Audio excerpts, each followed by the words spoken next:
자, 오늘 우리가 파헤쳐볼 기업은 바로 신도리코입니다. 대부분 프린터 회사 정도로만 알고 계실 텐데요. 근데 말이죠, 이 회사의 재무제표를 딱 열어보면 와, 정말 우리가 상상도 못했던 거대한 반전이 숨어 있습니다. 그래서 오늘 우리가 던져야 할 질문은 바로 이겁니다. 신도리코는 과연 낡아가는 프린터 제국의 왕일까요? 아니면 조용히 몸집을 불리는 부동산 거물일까요?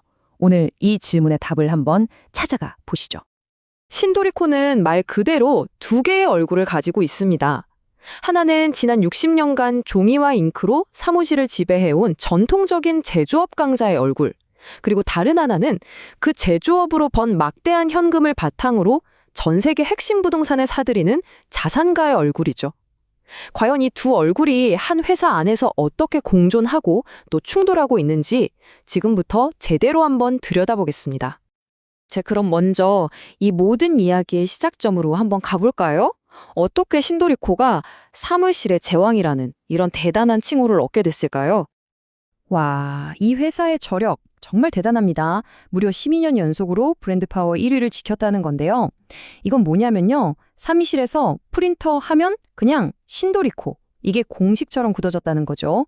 바로 이 흔들림 없는 신뢰가 오늘 우리가 이야기할 그 어마어마한 현금의 원천이 된 겁니다. 회사가 미래에 뭘 하겠다고 말하는 것과는 별개로 현실에서 돈은 어디서 벌고 있을까요? 보세요. 매출의 99% 이상이 여전히 전통적인 사무기기라 소모품에서 나와요. 그럼 언론에서 그렇게 주목받던 그 3D 프린팅 사업은요?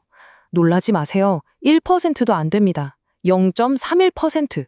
이건 뭐 통계적으로 거의 의미가 없는 수준이죠.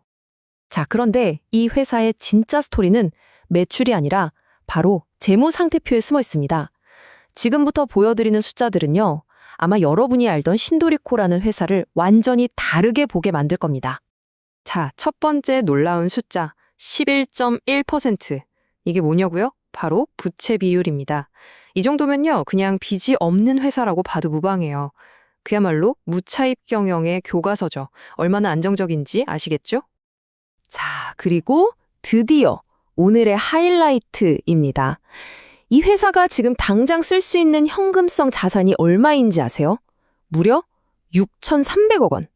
이게 얼마나 말이 안 되는 금액이냐면요. 지금 주식시장에서 신도리코라는 회사 전체를 사는 데 드는 돈보다 더 많은 현금을 그냥 통장에 쌓아두고 있다는 뜻이에요. 그러니까 회사를 샀는데 오히려 돈이 남는 그런 이상한 상황인 거죠. 아니, 그럼 이 오래된 프린터 회사가 이 어마어마한 돈으로 대체 뭘 하고 있는 걸까요? 그 답이 정말 예상치 못한 곳에 있었습니다. 첫 번째 목적지는 바로 지금 대한민국에서 가장 핫한 곳, 성수동입니다. 그냥 땅도 아니고 이 성수동의 핵심 부지를 무려 2,202억 원에 사들입니다. 이건 단순한 투자가 아니죠. 거대한 야망의 시작을 알리는 신호탄이었습니다. 그리고 이 야망은 서울에만 머무르지 않아요. 곧바로 바다를 건너서 일본 도쿄의 심장부, 그 시부야에 상업용 부동산을 843억 원에 또 사들입니다. 이건 정말 명백한 신호죠. 신도리코가 이제 프린터 회사가 아니라 글로벌 부동산 플레이어로 변신하고 있다는 겁니다. 자, 이 모든 상황이 이 회사를 아주 중요한 선택의 기로에 세우게 됩니다. 기술 기업의 정체성을 지킬 것인가, 아니면 부동산 거물의 길을 갈 것인가. 회사의 영혼을 건 싸움이 시작된 겁니다. 자, 그럼 기술 기업으로서의 미래는 어떨까요? 바로 3D 프린팅 사업 말이죠. 분명 연평균 26%씩 성장하는 유망한 산업이고 신도리코가 자체 기술도 가지고 있어요. 근데 현실은요? 아까 보셨죠? 매출 비중 1%도 안 됩니다. 심지어 최근에는 이 사업부 인력을 줄였다는 소식까지 들려와요. 이건 뭐 사실상 회사가 이 사업을 슬슬 접으려는 신호로 봐도 되지 않을까요? 반면에 부동산에 올인하면 어떤 그림이 그려질까요?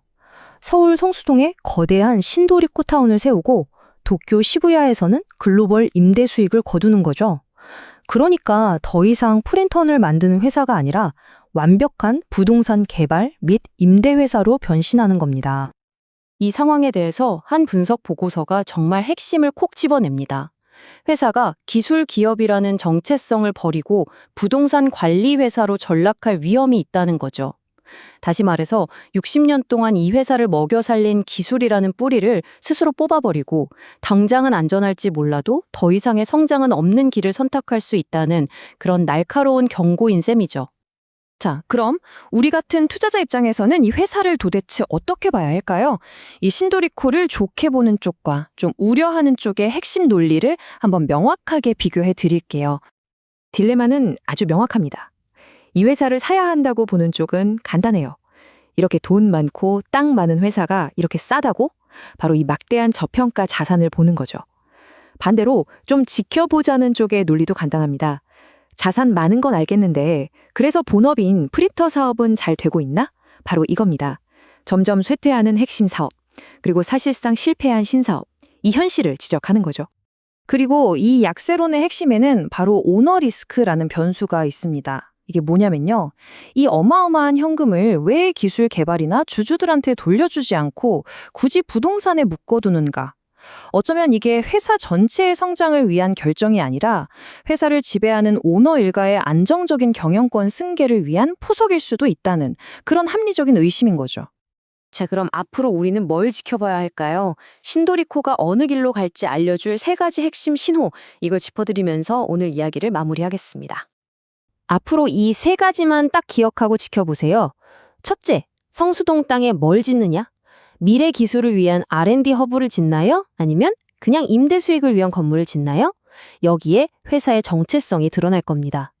둘째, 그 많은 현금을 주주들한테 좀 나눠주느냐? 자사주를 사거나 배당을 늘리는지 보면 이게 오너만을 위한 회사인지 주주 전체를 위한 회사인지 알 수 있겠죠? 그리고 마지막으로 3D 프린팅 사업에서 드디어 의미 있는 매출이 나오기 시작하는가?